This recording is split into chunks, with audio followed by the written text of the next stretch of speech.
Au lendemain d'événements qui nous ont littéralement abasourdis, nous sommes restés tétanisés par la tragédie et la mort d'hommes, voire de femmes, auxquels nul ne pouvait s'attendre, même dans le paysage de désolation qui est le nôtre aujourd'hui. Il y a encore, nous sommes en état de droit avec des forces de police, d'ailleurs les gens qui ont été massacrés étaient protégés par des forces de police qui sont montrées particulièrement d'ailleurs, hélas pour les hommes qui ont péri, je parle aussi bien des policiers, qui sont montrés particulièrement inopérantes. Donc il faudra se poser des questions aussi sur ce point. Mais force nous est aujourd'hui, alors que 2 coupables présumés sont pourchassés, sont traqués, on ne sait pas d'ailleurs s'ils sortiront vivants de cette chasse à l'homme, de nous interroger avec un regard plus froid, plus distancié sur ces événements sur lesquels subsistent beaucoup de zones d'ombre qui nous interpellent à bien des égards. Il y a des contradictions que la presse n'aura pas soulignées, qu'il aura au contraire peut-être qu'elle se sera employée à gommer, mais que nous devons, parce que nous sommes des hommes libres, nous prétendons l'être, nous nous efforçons de l'être, nous devons explorer, analyser, répertorier, et je crois que c'est une tâche utile et nécessaire pour tous et chacun d'entre nous. En ce qui concerne les faits eux-mêmes, 2 hypothèses. Soit nous avons un attentat qui a été perpétré par des fanatiques musulmans, des islamistes appartenant à soit des isolés d'ailleurs, de frères isolés, puisqu'on sait maintenant qu'il s'agit de 2 individus identifiés, nous reviendrons sur cette identification, ou appartenant à une cellule activiste restreinte, dormante ou franchisée, comme on se plaît à le dire à l'heure actuelle, soit il s'agit de quelque chose de plus grave, de plus conséquent, qui serait un acte de guerre et donc une provocation. Ça, nous reviendrons sur cette hypothèse qu'on ne peut pas exclure d'entrée de jeu, même si la presse privilégie toujours certains aspects au détriment des autres. Alors, le modus operandi, ou plutôt le déroulé de l'opération, puisqu'il faut parler d'opération, d'une véritable opération commando, se déroulait à un schéma tout à fait militaire. On avait l'impression de voir des membres des forces spéciales, on ne sait où, intervenir avec un sang-froid, un caractère méthodique, posé, prenant leur temps, puisque l'opération aurait duré plus de 10 minutes. On sait que les opérations de ce type de commando, comme par exemple la liquidation de Ben Laden, sont des opérations qui tiennent en quelques minutes.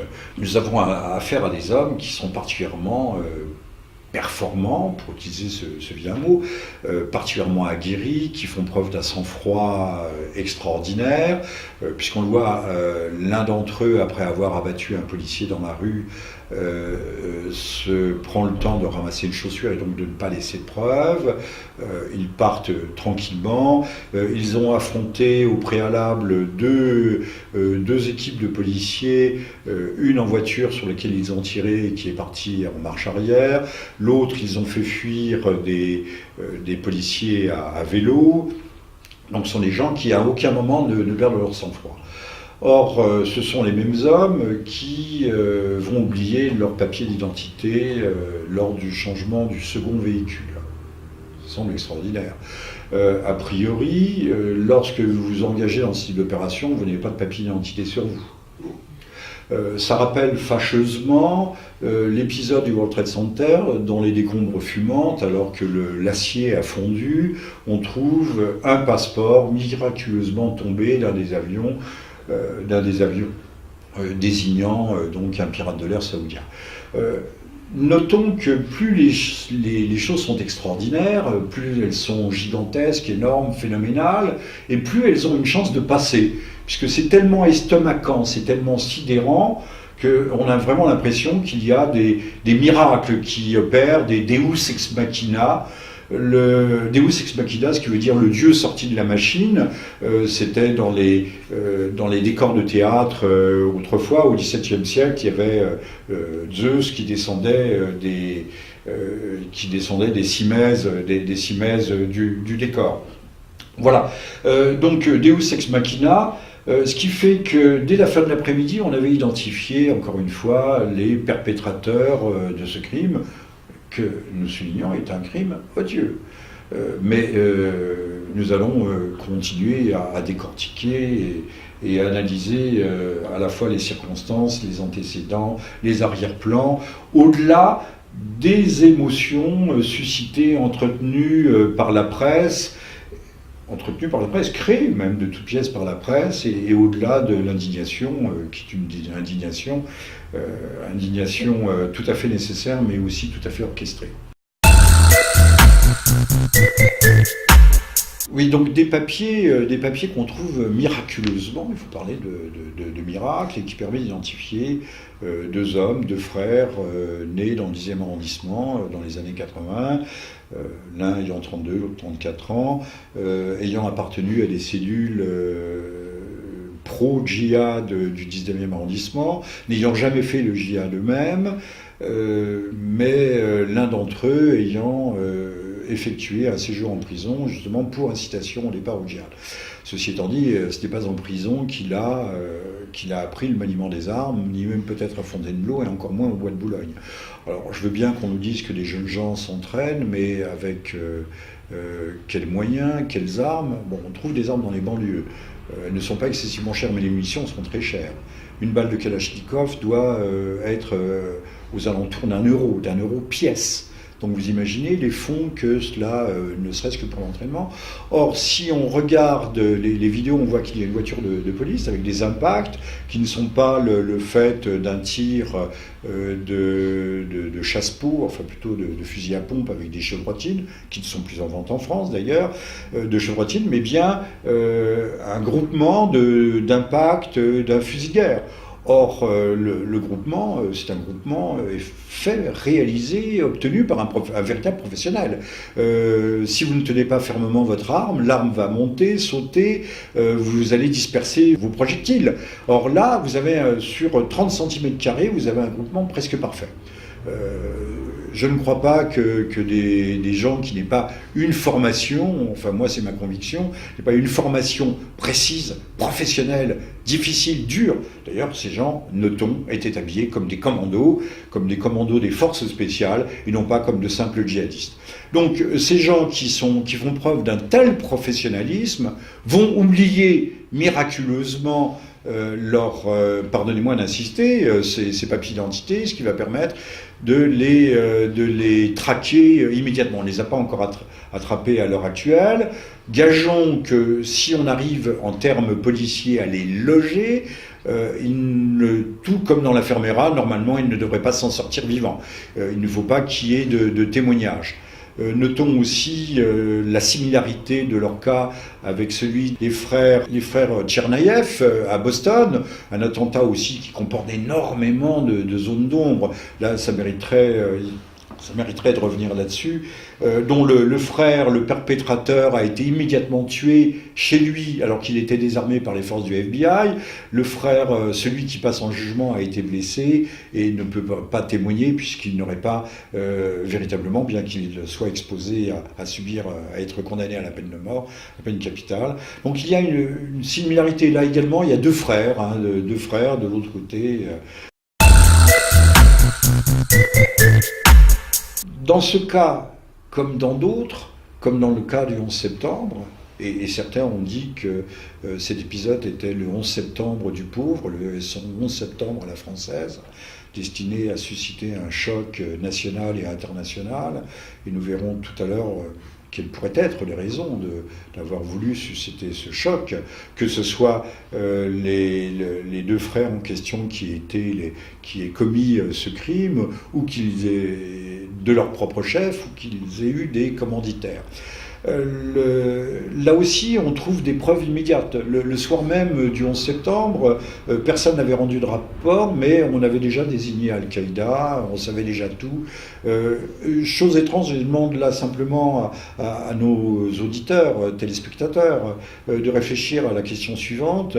Comment se fait-il qu'on identifie ces gens aussi vite, indépendamment des pièces d'identité trouvées dans la voiture, alors qu'on n'a pas pu les identifier avant, qu'on n'a pas pu...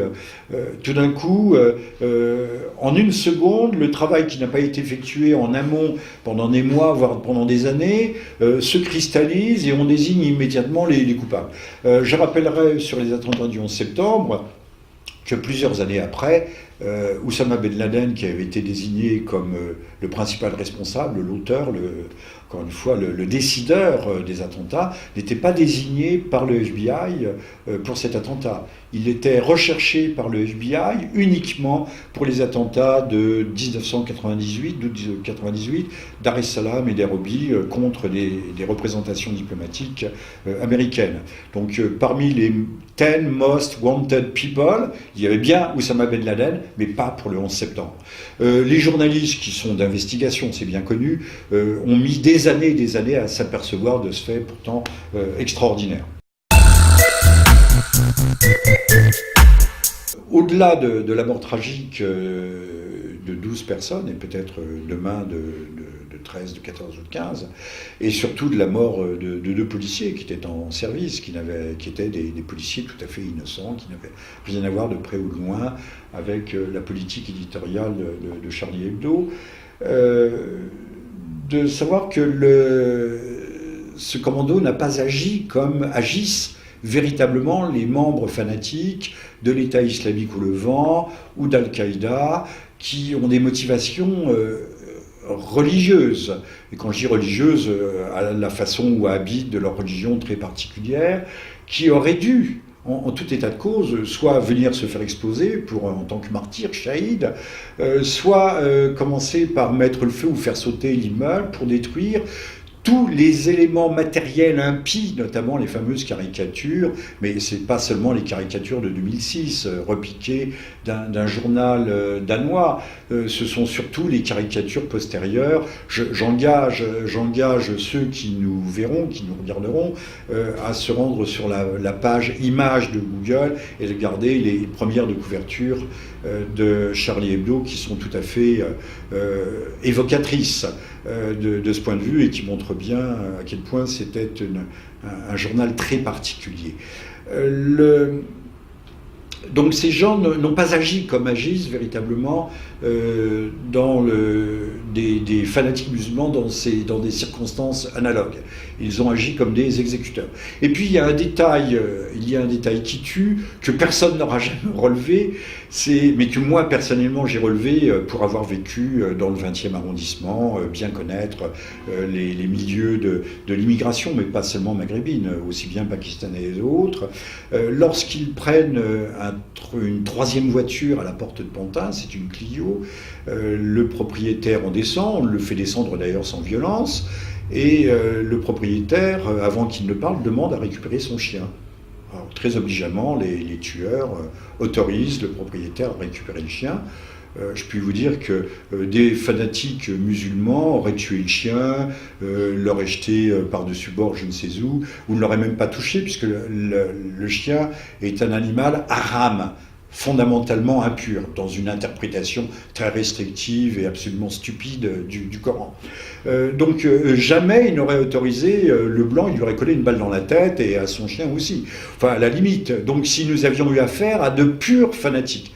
Donc, les esprits éclairés, il y a déjà beaucoup de gens qui, à travers le monde, réfléchissent à ces événements, se disent que nous n'avions pas affaire à ce moment-là à des hommes purement mus par des motivations religieuses et fanatiques, aussi d'ailleurs, aussi déculturés soient-ils pour avoir vécu dans le 19e, parce qu'après tout, on n'est plus tout à fait, quand on est un fanatique musulman, on regarde Google, on regarde les vidéos, on connaît les canons de la loi. D'ailleurs, le premier quincaillier pakistanais du boulevard de Belleville, ou plutôt du 19e ou du 20e arrondissement, on les connaît parfaitement. Enfin, de leur foi à eux, c'est-à-dire que le chien est l'abomination de l'abomination. Donc là, vous voyez, il y a une fausse note qui vient se surajouter à l'extraordinaire bémol que constituent ces papiers. Donc maintenant, on traque des hommes, on a déjà arrêté certains de leurs proches, gageons que, comme dans l'affaire Mera, ces hommes ne seront pas pris vivants et ne seront pas conduits à témoigner. Maintenant, si par miracle on les prenait vivants, si par miracle ils étaient conduits à passer des aveux, là aussi il faudrait malgré tout avoir quelques réserves intellectuelles à l'égard de ces aveux, en se demandant ce qui se cache et qui a manipulé cette opération, puisque une opération aussi complexe, aussi parfaite dans sa conduite, dans sa réalisation, ne peut pas être le fait de deux individus dont l'un a passé 3 ans en prison pour avoir prêché le djihad, mais qui n'ont jamais connu un entraînement militaire de haut niveau, encore une fois, du niveau de force spéciale, pour accomplir une mission qui mérite là aussi une profonde réflexion quant à ses objectifs réels. Qui était visé, ce que la presse s'empresse de désigner comme les journalistes. Alors, si les gens de Charlie Hebdo sont des journalistes, Raymond Cartier par exemple, l'homme qui a dû créer Paris Match, qui était un grand journaliste au lendemain de la guerre, n'était pas un journaliste. De même que si Picasso est un peintre, Rembrandt n'en est pas un, c'est exclusif l'un de l'autre. Quand on regarde les caricatures de Charlie Hebdo, on se demande quelle est leur conception de la liberté d'expression. D'ailleurs, une liberté d'expression qui comporte des cibles, mais au même titre qu'on parlait autrefois du pâté d'alouette, avec une alouette et un cheval. Alors de temps en temps, puisqu'il faut mettre tout le monde soi-disant à égalité, il y aura un zeste de condamnation, de caricature de certaines communautés, mais ce sont les communautés essentiellement chrétiennes, particulièrement catholiques, et musulmanes qui sont visées, avec des dessins qui dépassent le niveau concevable de l'ordure. Il faut bien dire, c'est pas de la presse de caniveau, c'est de la presse de sentine, c'est de la presse de fausses sceptiques, si on peut appeler ça. Donc on désigne des journalistes, moi je veux bien. De toute façon, nous devons tous déplorer qu'il y ait eu mort d'hommes, voire mort de femmes. Nous devons tous le déplorer. Mais toujours est-il qu'il est totalement abusif de désigner ces gens comme représentants de la liberté d'expression. En Europe, en France peut-être pas aujourd'hui, mais en Allemagne, en Angleterre, en Autriche, en Suisse, il existe des prisonniers d'opinion. Il existe dans tous les pays d'Europe, y compris la Suisse qui n'est pas membre de l'Union européenne, des lois qui sont des lois qui répriment l'opinion. Donc l'opinion n'est pas libre, contrairement à ce qu'on nous dit. Quand on nous dit que ces gens cultivaient l'impertinence, cultivaient l'esprit critique, qu'ils avaient de l'humour, mais quel humour ? Leur humour, c'est au niveau de l'ordure. Encore une fois, je renvoie ceux qui nous regarderont à Google et aux premières de couverture, donc on ne parle même pas des dessins qui étaient à l'intérieur du journal, qui sont plus ordurières et obscènes les unes que les autres. Alors je veux bien que l'on trouve que c'est très bien dans un sens, mais tout cela est à géométrie variable. Encore une fois, ces gens qui soi-disant défendaient à travers la liberté d'expression la démocratie, c'est quand même une expression démocratique assez totalitaire, puisque ces gens désignés comme non pas, jamais on ne parle de non-conformisme à leur propos, mais on dit impolitiquement correct. En quoi était-il impolitiquement correct? L'islamophobie est une idéologie dominante, l'idéologie non pas des minorités, on va dire les minorités au pouvoir, parce que le Parti socialiste n'est pas une majorité, c'est une minorité en France, mais une minorité proactive, développe un antichristianisme et un anticatholicisme rabique et virulent. Donc ces gens étaient fondamentalement politiquement corrects. C'est exactement le contraire. Alors, beaucoup de braves gens abusés croient qu'effectivement, on a attaqué la liberté d'expression. Mais c'est une liberté d'expression qui était une arme de guerre, une arme de décomposition de la société, de la famille, qui promouvait d'ailleurs ouvertement et violemment l'avortement. Tout est permis dans un sens, hein, tout est de l'humour, comme ces femmes, ou ces femelles dites fémènes, dont l'une est allée mimer un avortement avec un foie de veau sur le maître-autel de l'église de la Madeleine, qui a été condamné par les tribunaux de façon très bénignement. On considère que c'est de l'humour. Mais essayez d'aller faire ça dans certains lieux de culte réservés et d'ailleurs protégés par la police, et vous verrez ce qui vous arrivera. Vous vous ferez écharper. Enfin, où il y aura des manifestations gigantesques le matin de la rue. Encore une fois, les indigènes de ce pays, je parle des indigènes, les vrais indigènes, les aborigènes, c'est-à-dire les Français ethniques, sont les plus mal lotis avec leur religion et ont le droit à toutes les attaques. Et au nom de la liberté de l'expression et de l'humour, ils doivent se taire et tout accepter. Voilà. Alors, il est vrai aussi que si les coupables aujourd'hui désignés sont vraiment les auteurs de ce crime, il faut bien comprendre que l'islam n'est pas encore totalement immasculé. L'islam est ce qu'il est.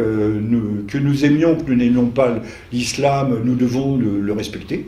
Dès lors qu'il est ici, qu'il s'exprime pacifiquement, calmement. La question de savoir s'il y a trop ou pas assez de musulmans en France est une autre question, mais nous ne devons en aucun cas bafouer, humilier, avilir, souiller ce que faisait Charlie Hebdo, la foi d'autrui.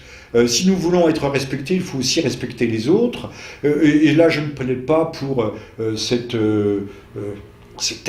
tarte à la crème qui s'appelle le vivre ensemble.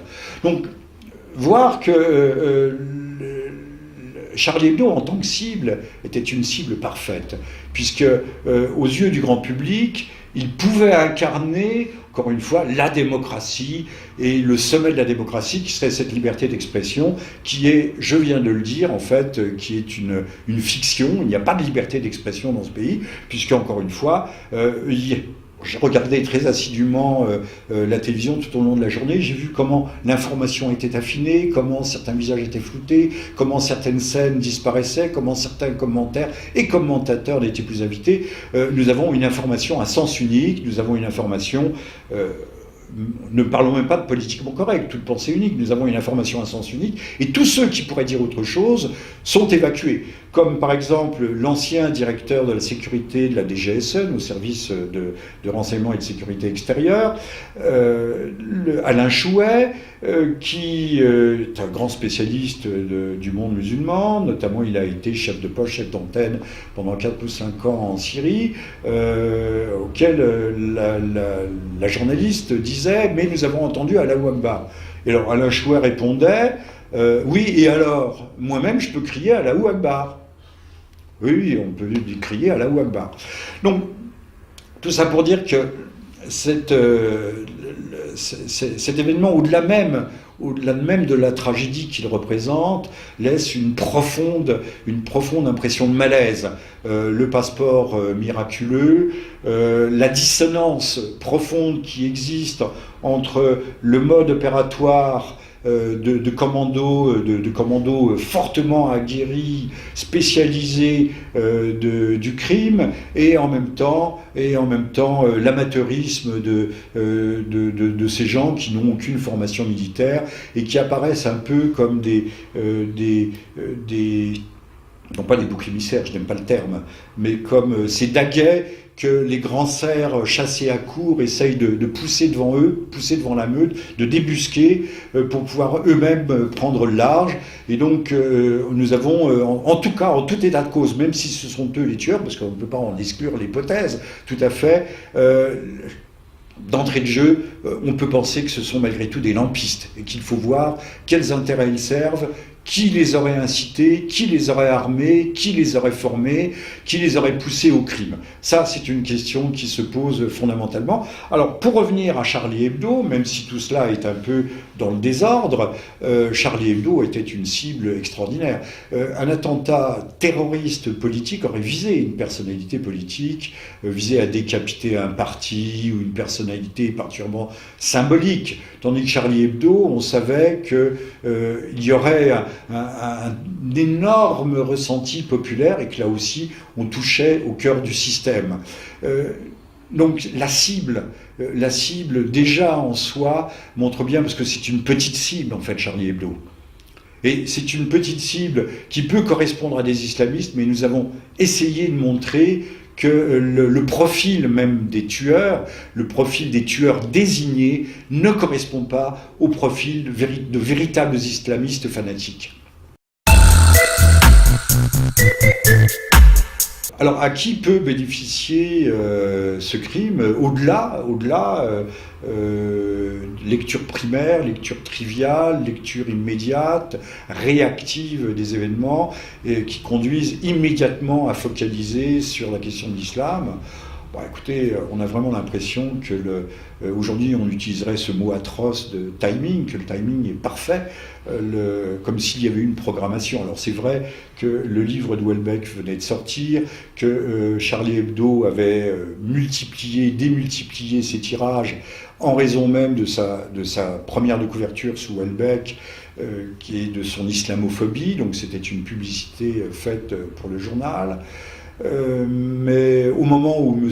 Hollande est en train de se noyer, on le voit en train de disparaître dans une sorte de maelstrom, de sombre maelstrom étant un tourbillon, tout cela au moment où la Grèce, il y a un vote à la fin de la semaine, je crois vendredi, qui risque de conduire la Grèce à sortir de l'euro, donc l'éclatement de la zone euro. Après, dans quelques mois, ça sera peut-être le Royaume-Uni. Au moment où tout s'en va à volo, où la classe politique française est en train de plus ou moins de se disloquer, est en guerre intestine, tout ça représente un fantastique, un prodigieux ballon d'oxygène. Et j'allais oublier l'essentiel. Au moment où l'État hébreu va connaître lui aussi des élections législatives, où la majorité, le parti au pouvoir, le Likoud, est en difficulté, et doit faire face à une vague mondiale sans précédent. Personne, les journaux ne vous donneront pas les chiffres, mais c'est 100, 200 États à travers le monde qui ont déjà reconnu l'État palestinien. Alors je ne dis pas qu'on a voulu punir aussi la France pour avoir reconnu cet État palestinien, mais tout d'un coup, refaire entre le livre de Houellebecq, le massacre de Charlie Hebdo, et vous savez que dans ces cas-là, les vies humaines ne comptent pas beaucoup, hein. On peut sacrifier un certain nombre des siens, on en fait des martyrs, justement pour défendre une cause. Donc refaire basculer la France dans l'islamophobie, dans une islamophobie non pas radicale, mais affirmée. Vous voyez ce qui se passe en Allemagne avec ces mouvements populaires, non politiques, mais de rejet de la présence massive des musulmans. Sans doute justifié. On nous parle d'Arabes en Allemagne, mais non, ce sont essentiellement des Turcs. Et certains commentateurs, d'ailleurs, confondent les Turcs et les Arabes, ce qui est assez amusant, quant au degré d'inculture des commentateurs journalistiques et des médias. Donc, Israël est en très mauvaise posture. La campagne de Gaza a été un échec, au moins au plan médiatique. Les Israéliens ont entassé ruine sur ruine. Vous noterez d'ailleurs qu'en France, on est censé traquer les jeunes gens qui partent faire le djihad en Syrie après les avoir encouragés, en désignant Bachar comme la bête à abattre, mais que les jeunes gens français binationaux qui vont combattre dans les rangs de l'armée israélienne, à savoir Tsahal, qui notamment ont été combattre à Gaza, ceux-là, lorsqu'ils rentrent en France, ne sont pas considérés comme des parias ou comme des traîtres à la nation ou comme des gens qui seraient allés vivre ou pratiquer une certaine forme de djihad. Comprenne qui pourra, mais c'est ainsi.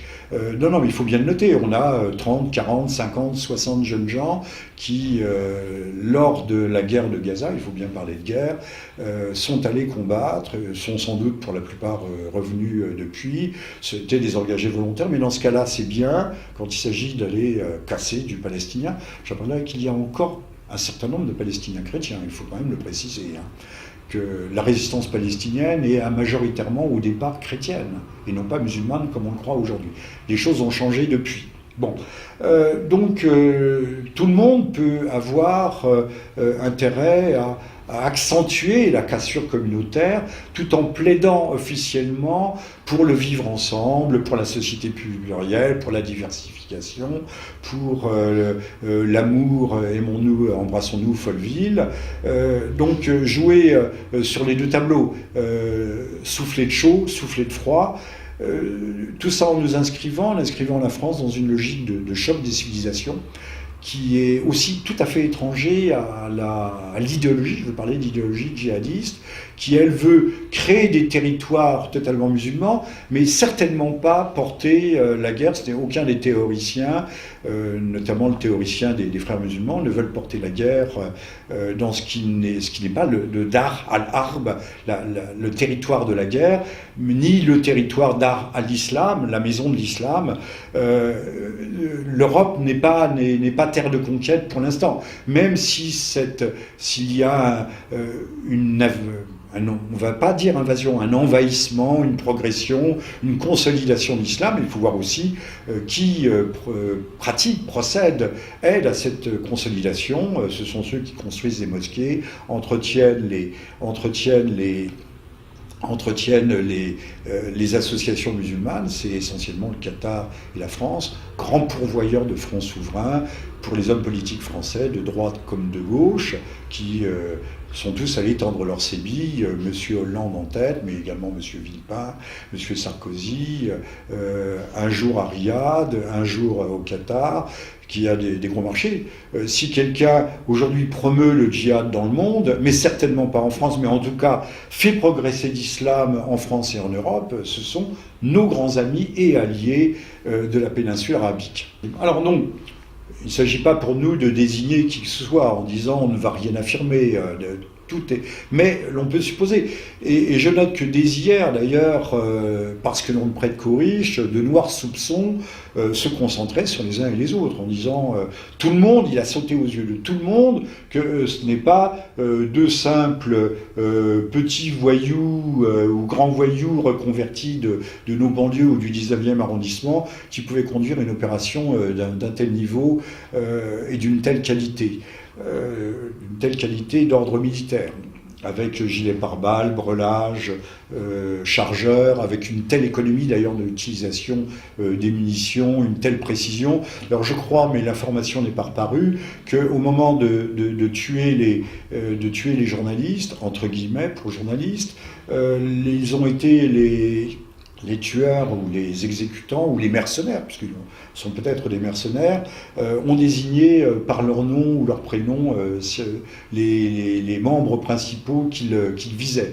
On savait d'ailleurs en visant ces journalistes, entre guillemets, que c'était des cibles symboliques et qu'au-delà des hommes que l'on tuait, c'était essentiellement ces symboles destinés à lancer un électrochoc sur la population et sur ce qu'on appelle la communauté internationale, c'est-à-dire sur la sphère occidentale.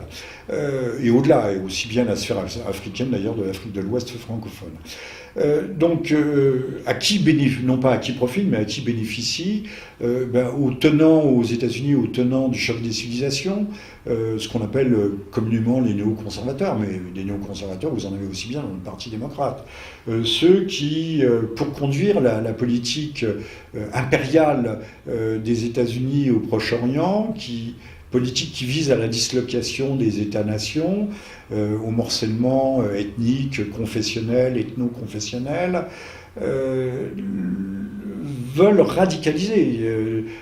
Aujourd'hui, si d'ailleurs on veut que l'État hébreu ait des chances de survivre, parce qu'il est somme toute en mauvaise posture, qu'il ait des chances de survivre, il faut aujourd'hui émietter ce Proche-Orient et qu'il n'y ait plus de pôle de puissance qui puisse faire obstacle au rayonnement de cet État hébreu et à son extension, le cas échéant.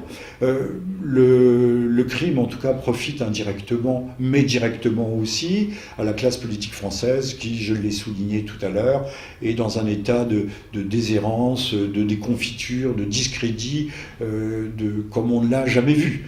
C'est donc du pain béni, c'est une chance inouïe. Au moment où le bateau coule, il y a des remorqueurs qui viennent et qui tirent. Et là encore, on va bien voir dans les jours qui viennent si l'APA a fonctionné et si la France se rassemble dans un grand sursaut républicain. Mais là encore, et ce ne sera peut-être pas pour conclure ici, en disant que les Français, une fois de plus, ont été menés par le bout du nez, ont été abusés, ont été trompés, ont été leurrés. Et là encore, ces opérations de sidération collective sont tout à fait remarquables. Et il faut bien songer, lorsque l'on regarde, on considère avec un esprit froid ces événements tragiques, et j'insiste bien sur ce mot de tragique, sur ces événements tragiques, de voir aussi qu'il pourrait y avoir des forces sous-jacente, des forces souterraines qui est plus ou moins pilotée, orientée, influencée cette affaire dans des buts qui ne sont évidemment pas des buts de défense ni de la démocratie ni de la liberté d'expression. La dissonance profonde qui existe entre le mode opératoire de commandos fortement aguerris, spécialisés du crime, et en même temps l'amateurisme de ces gens qui n'ont aucune formation militaire et qui apparaissent un peu comme non pas des boucs émissaires, je n'aime pas le terme, mais comme ces daguets que les grands cerfs chassés à court essayent de pousser devant la meute, de débusquer pour pouvoir eux-mêmes prendre le large.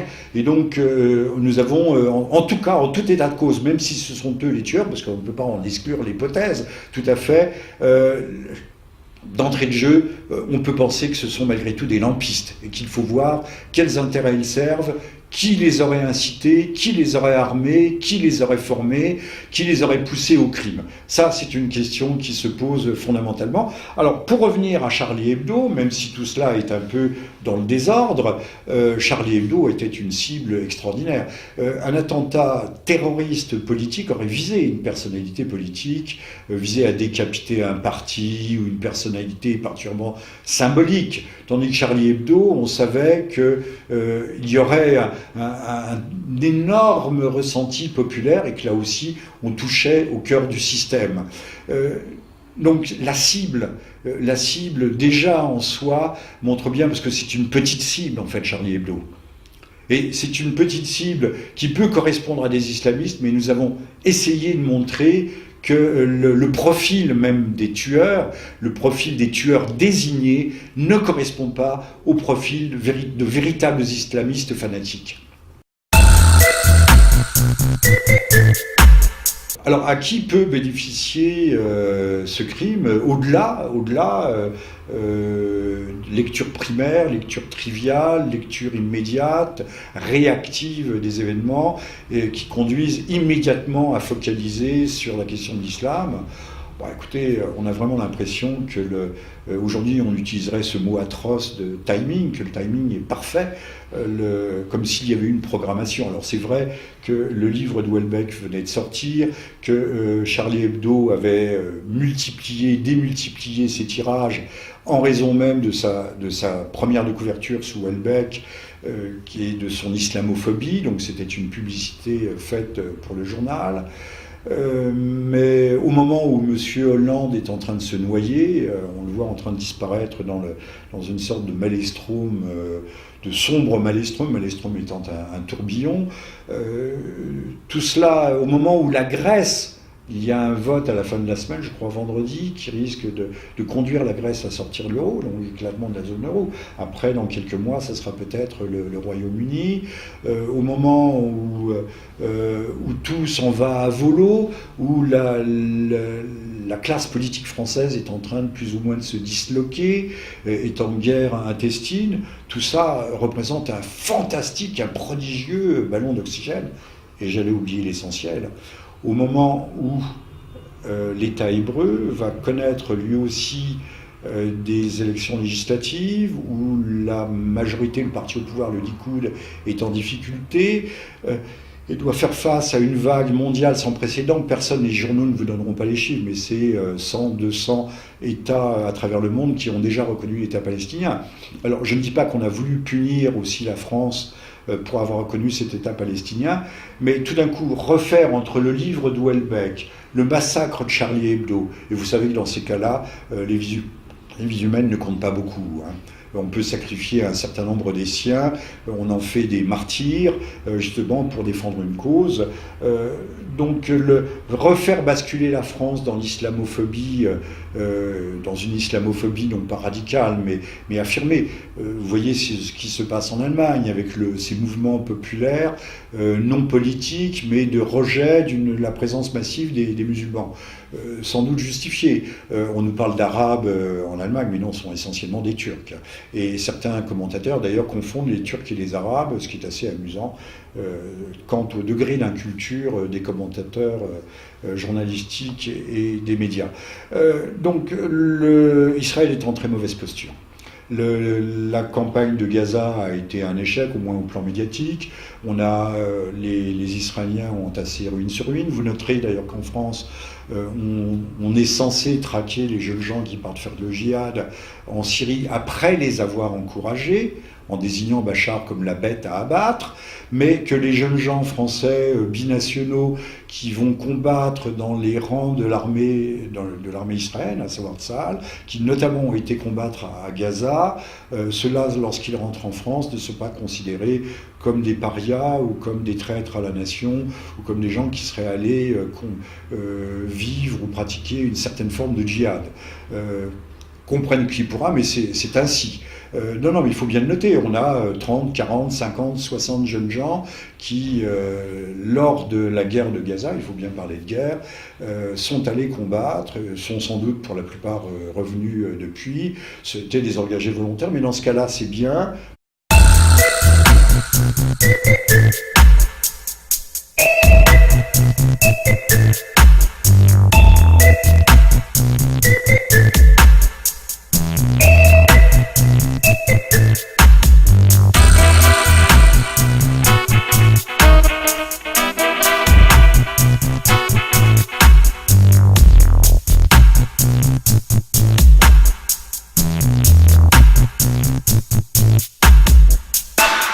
Au lendemain d'événements qui nous ont littéralement abasourdis, nous sommes restés tétanisés par la tragédie et la mort d'hommes, voire de femmes, auxquels nul ne pouvait s'attendre, même dans le paysage de désolation qui est le nôtre aujourd'hui. Il y a encore, nous sommes en état de droit avec des forces de police, d'ailleurs les gens qui ont été massacrés étaient protégés par des forces de police qui sont montrées particulièrement d'ailleurs, hélas pour les hommes qui ont péri, je parle aussi bien des policiers, qui sont montrés particulièrement inopérantes. Donc il faudra se poser des questions aussi sur ce point. Mais force nous est aujourd'hui, alors que 2 coupables présumés sont pourchassés, sont traqués, on ne sait pas d'ailleurs s'ils sortiront vivants de cette chasse à l'homme, de nous interroger avec un regard plus froid, plus distancié sur ces événements sur lesquels subsistent beaucoup de zones d'ombre, qui nous interpellent à bien des égards. Il y a des contradictions que la presse n'aura pas soulignées, qu'il aura au contraire peut-être qu'elle se sera employée à gommer, mais que nous devons, parce que nous sommes des hommes libres, nous prétendons l'être, nous nous efforçons de l'être, nous devons explorer, analyser, répertorier, et je crois que c'est une tâche utile et nécessaire pour tous et chacun d'entre nous.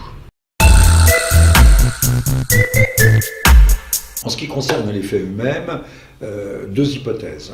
Soit nous avons un attentat qui a été perpétré par des fanatiques musulmans, des islamistes appartenant à soit des isolés d'ailleurs, de frères isolés, puisqu'on sait maintenant qu'il s'agit de 2 individus identifiés, nous reviendrons sur cette identification, ou appartenant à une cellule activiste restreinte, dormante ou franchisée, comme on se plaît à le dire à l'heure actuelle, soit il s'agit de quelque chose de plus grave, de plus conséquent, qui serait un acte de guerre et donc une provocation.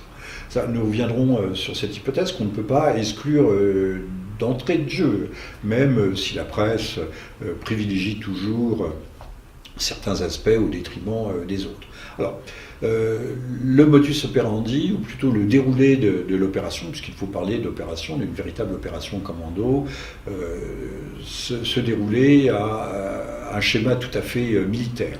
On avait l'impression de voir des membres des forces spéciales, on ne sait où, intervenir avec un sang-froid, un caractère méthodique, posé, prenant leur temps, puisque l'opération aurait duré plus de 10 minutes. On sait que les opérations de ce type de commando, comme par exemple la liquidation de Ben Laden, sont des opérations qui tiennent en quelques minutes.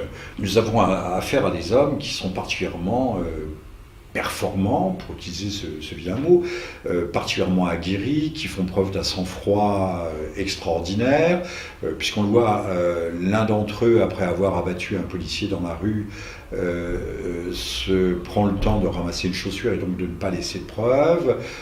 Ils partent tranquillement. Ils ont affronté au préalable deux équipes de policiers, une en voiture sur laquelle ils ont tiré et qui est partie en marche arrière, l'autre ils ont fait fuir des policiers à vélo. Donc ce sont des gens qui à aucun moment ne perdent leur sang-froid. Or, ce sont les mêmes hommes qui vont oublier leur papier d'identité lors du changement du second véhicule. Ça semble extraordinaire. A priori, lorsque vous vous engagez dans ce type d'opération, vous n'avez pas de papier d'identité sur vous. Ça rappelle fâcheusement l'épisode du World Trade Center, dont les décombres fumantes, alors que l'acier a fondu, on trouve un passeport miraculeusement tombé d'un des avions désignant donc un pirate de l'air saoudien. Notons que plus les choses sont extraordinaires, plus elles sont gigantesques, énormes, phénoménales, et plus elles ont une chance de passer, puisque c'est tellement estomacant, c'est tellement sidérant, qu'on a vraiment l'impression qu'il y a des miracles qui opèrent, des Deus ex machina. Le Deus ex machina, ce qui veut dire le dieu sorti de la machine, c'était dans les décors de théâtre autrefois, au XVIIe siècle, il y avait Zeus qui descendait des cimaises, des cimaises du décor. Voilà, donc Deus ex machina, ce qui fait que dès la fin de l'après-midi, on avait identifié, encore une fois, les perpétrateurs de ce crime, que nous soulignons est un crime odieux. Mais nous allons continuer à décortiquer qui étaient en service, qui étaient des policiers tout à fait innocents, qui n'avaient rien à voir de près ou de loin avec la politique éditoriale de Charlie Hebdo. De savoir que ce commando n'a pas agi comme agissent véritablement les membres fanatiques de l'État islamique au Levant ou d'Al-Qaïda, qui ont des motivations religieuses. Et quand je dis religieuses, à la façon ou à habit de leur religion très particulière, qui auraient dû, en tout état de cause, soit venir se faire exploser en tant que martyr, shahid, soit commencer par mettre le feu ou faire sauter l'immeuble pour détruire tous les éléments matériels impies, notamment les fameuses caricatures, mais ce n'est pas seulement les caricatures de 2006, repiquées d'un journal danois, ce sont surtout les caricatures postérieures. J'engage ceux qui nous verront, qui nous regarderont, à se rendre sur la page images de Google et de regarder les premières de couverture de Charlie Hebdo qui sont tout à fait évocatrices de ce point de vue et qui montrent bien à quel point c'était un journal très particulier. Donc ces gens n'ont pas agi comme agissent véritablement des fanatiques musulmans dans des circonstances analogues. Ils ont agi comme des exécuteurs. Et puis il y a un détail qui tue, que personne n'aura jamais relevé, mais que moi personnellement j'ai relevé pour avoir vécu dans le 20e arrondissement, bien connaître les milieux de l'immigration, mais pas seulement maghrébine, aussi bien pakistanais et autres. Lorsqu'ils prennent une troisième voiture à la porte de Pantin, c'est une Clio, le propriétaire en descend, on le fait descendre d'ailleurs sans violence, et le propriétaire, avant qu'il ne parle, demande à récupérer son chien. Alors, très obligeamment, les tueurs autorisent le propriétaire à récupérer le chien. Je puis vous dire que des fanatiques musulmans auraient tué le chien, l'auraient jeté par-dessus bord je ne sais où, ou ne l'auraient même pas touché, puisque le chien est un animal haram, fondamentalement impur, dans une interprétation très restrictive et absolument stupide du Coran. Donc jamais il n'aurait autorisé le blanc, il lui aurait collé une balle dans la tête, et à son chien aussi. Enfin, à la limite. Donc si nous avions eu affaire à de purs fanatiques. Donc, les esprits éclairés, il y a déjà beaucoup de gens qui, à travers le monde, réfléchissent à ces événements, se disent que nous n'avions pas affaire à ce moment-là à des hommes purement mus par des motivations religieuses et fanatiques, aussi déculturés soient-ils pour avoir vécu dans le 19e, parce qu'après tout, on n'est plus tout à fait, quand on est un fanatique musulman, on regarde Google, on regarde les vidéos, on connaît les canons de la loi. D'ailleurs, le premier quincaillier pakistanais du boulevard de Belleville, ou plutôt du 19e ou du 20e arrondissement, on les connaît parfaitement. Hein. Enfin, de leur foi à eux, c'est-à-dire que le chien est l'abomination de l'abomination. Donc là, vous voyez, il y a une fausse note qui vient se surajouter à l'extraordinaire bémol que constituent ces papiers. Donc maintenant, on traque des hommes, on a déjà arrêté certains de leurs proches, gageons que, comme dans l'affaire Mera, ces hommes ne seront pas pris vivants et ne seront pas conduits à témoigner. Maintenant, si par miracle on les prenait vivants, si par miracle ils étaient conduits à passer des aveux, là aussi il faudrait malgré tout avoir quelques réserves intellectuelles à l'égard de ces aveux, en se demandant ce qui se cache et qui a manipulé cette opération, puisque une opération aussi complexe, aussi parfaite dans sa conduite, dans sa réalisation, ne peut pas être le fait de deux individus dont l'un a passé 3 ans en prison pour avoir prêché le djihad, mais qui n'ont jamais connu un entraînement militaire de haut niveau, encore une fois, du niveau de force spéciale, pour accomplir une mission qui mérite là aussi une profonde réflexion quant à ses objectifs réels. Qui était visé, ce que la presse s'empresse de désigner comme les journalistes. Alors, si les gens de Charlie Hebdo sont des journalistes, Raymond Cartier par exemple, l'homme qui a dû créer Paris Match, qui était un grand journaliste au lendemain de la guerre, n'était pas un journaliste. De même que si Picasso est un peintre, Rembrandt n'en est pas un, c'est exclusif l'un de l'autre. Quand on regarde les caricatures de Charlie Hebdo, on se demande quelle est leur conception de la liberté d'expression.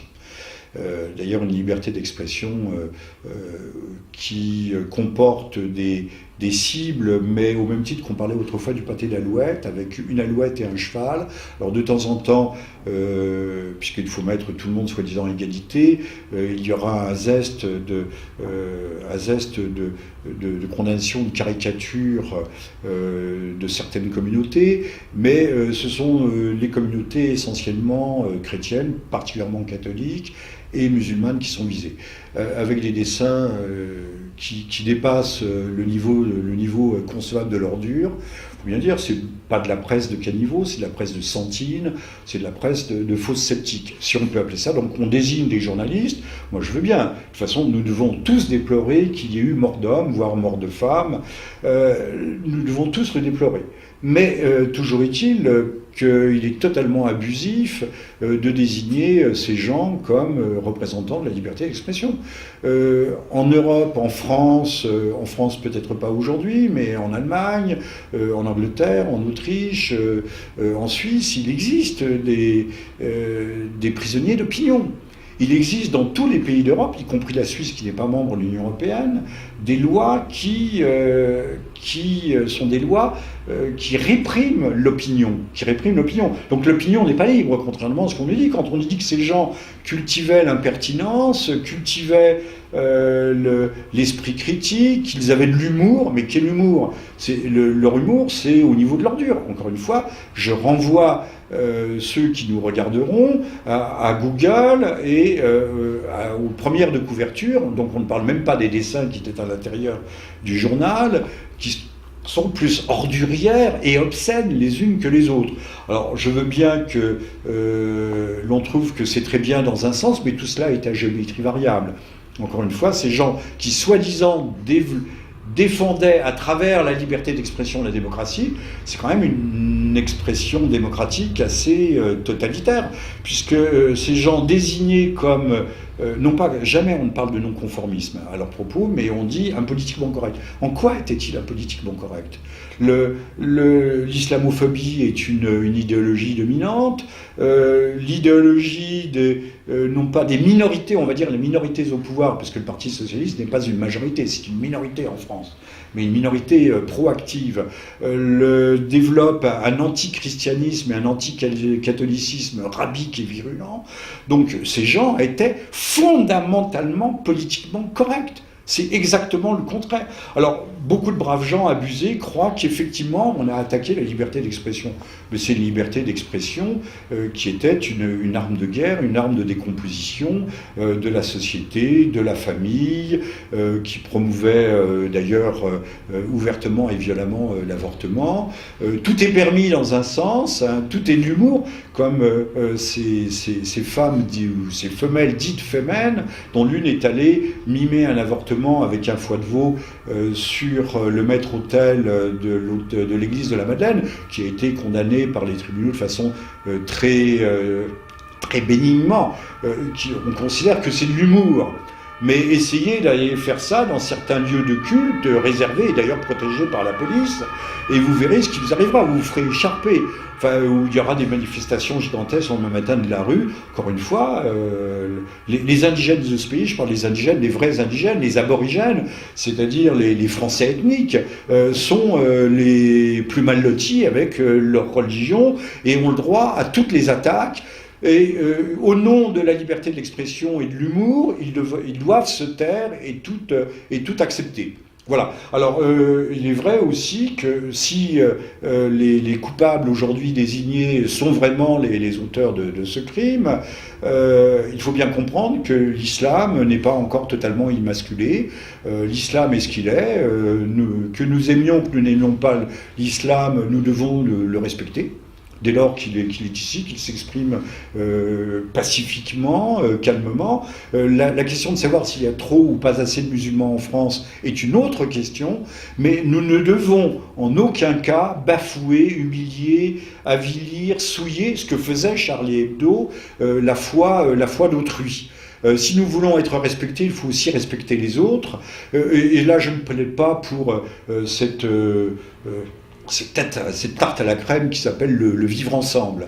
Donc, voir que Charlie Hebdo, en tant que cible, était une cible parfaite, puisque aux yeux du grand public, il pouvait incarner, encore une fois, la démocratie et le sommet de la démocratie qui serait cette liberté d'expression qui est, je viens de le dire, en fait, qui est une fiction. Il n'y a pas de liberté d'expression dans ce pays, puisque, encore une fois, j'ai regardé très assidûment la télévision tout au long de la journée. J'ai vu comment l'information était affinée, comment certains visages étaient floutés, comment certaines scènes disparaissaient, comment certains commentaires et commentateurs n'étaient plus invités. Nous avons une information à sens unique, nous avons une information...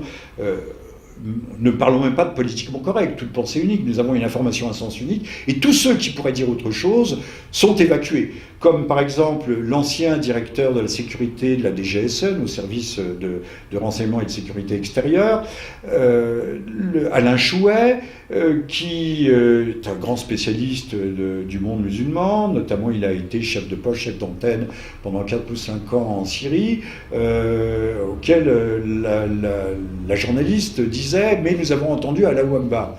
Et alors Alain Chouet répondait « oui, et alors, moi-même je peux crier Allahu Akbar ». Oui, on peut crier Allahu Akbar. Donc, tout ça pour dire que cet événement, au-delà même de la tragédie qu'il représente, laisse une profonde impression de malaise.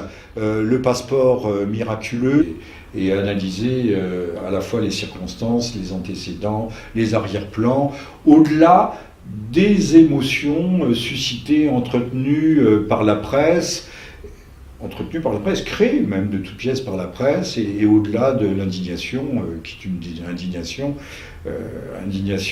tout à fait nécessaire, mais aussi tout à fait orchestrée. Oui, donc des papiers qu'on trouve miraculeusement, il faut parler de miracles, et qui permettent d'identifier 2 hommes, 2 frères, nés dans le 10e arrondissement dans les années 80, l'un ayant 32, l'autre 34 ans, ayant appartenu à des cellules pro-djihad du 19e arrondissement, n'ayant jamais fait le djihad eux-mêmes, mais l'un d'entre eux ayant effectué un séjour en prison justement pour incitation au départ au djihad. Ceci étant dit, ce n'est pas en prison qu'il a appris le maniement des armes, ni même peut-être à Fontainebleau et encore moins au Bois de Boulogne. Alors je veux bien qu'on nous dise que des jeunes gens s'entraînent, mais avec quels moyens, quelles armes? Bon, on trouve des armes dans les banlieues. Elles ne sont pas excessivement chères, mais les munitions sont très chères. Une balle de Kalachnikov doit être aux alentours d'1 euro pièce. Donc vous imaginez les fonds que cela, ne serait-ce que pour l'entraînement.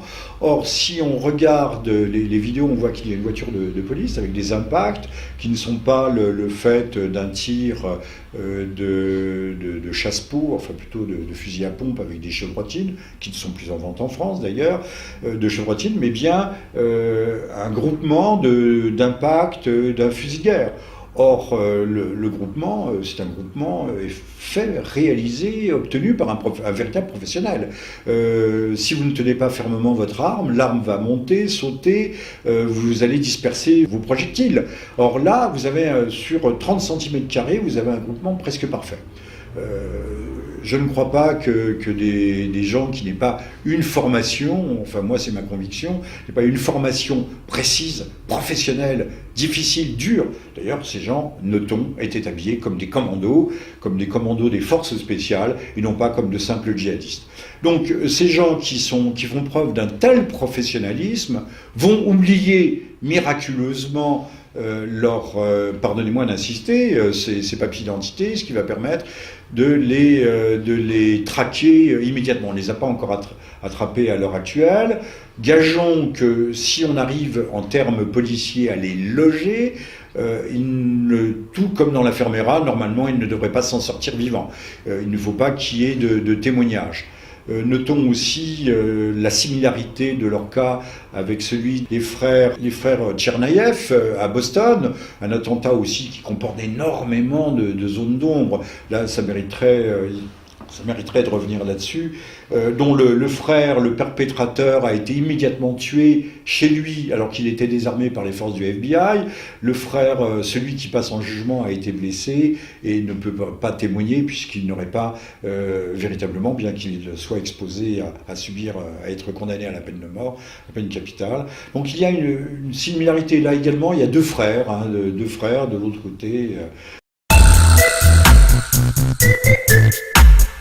Dans ce cas, comme dans d'autres, comme dans le cas du 11 septembre, et certains ont dit que cet épisode était le 11 septembre du pauvre, son 11 septembre à la française, destiné à susciter un choc national et international, et nous verrons tout à l'heure quelles pourraient être les raisons d'avoir voulu susciter ce choc, que ce soit les deux frères en question qui aient commis ce crime, ou qu'ils aient de leur propre chef, ou qu'ils aient eu des commanditaires. Là aussi, on trouve des preuves immédiates. Le soir même du 11 septembre, personne n'avait rendu de rapport, mais on avait déjà désigné Al-Qaïda, on savait déjà tout. Chose étrange, je demande là simplement à nos auditeurs, téléspectateurs, de réfléchir à la question suivante. Comment se fait-il qu'on identifie ces gens aussi vite, indépendamment des pièces d'identité trouvées dans la voiture, alors qu'on n'a pas pu les identifier avant, qu'on n'a pas pu... tout d'un coup, en une seconde, le travail qui n'a pas été effectué en amont pendant des mois, voire pendant des années, se cristallise et on désigne immédiatement les coupables. Je rappellerai sur les attentats du 11 septembre que plusieurs années après, Oussama Ben Laden, qui avait été désigné comme le principal responsable, l'auteur, encore une fois, le décideur des attentats, n'était pas désigné par le FBI pour cet attentat. Il était recherché par le FBI uniquement pour les attentats de 1998, Dar es Salaam et Nairobi, contre des représentations diplomatiques américaines. Donc parmi les 10 most wanted people, il y avait bien Oussama Ben Laden, mais pas pour le 11 septembre. Les journalistes qui sont d'investigation, c'est bien connu, ont mis des années à s'apercevoir de ce fait pourtant extraordinaire. Au-delà de la mort tragique de 12 personnes, et peut-être demain de 13, de 14 ou de 15, et surtout de la mort de deux policiers,